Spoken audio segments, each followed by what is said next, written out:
Hello YouTube, and this is a small review on a rebuild that I recently did of the Lego City 7639.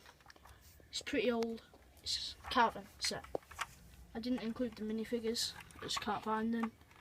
And there's a few small features missing, but generally it's pretty similar. So to start, we're just going to take the roof off.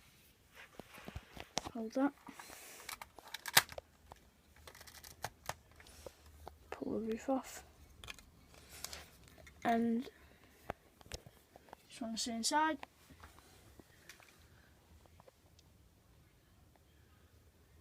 It's got some chairs and pots and pans. So same again in the front, just a standard chair.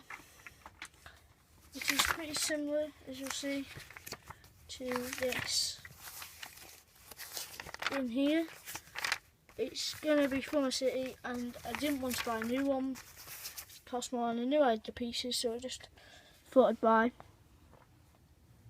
make the one that I'd already bought. So yeah, there it is.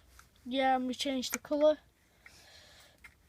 to red instead of green, just make it a bit different. So yeah, that's my caravan rebuild. Thanks for watching. Goodbye.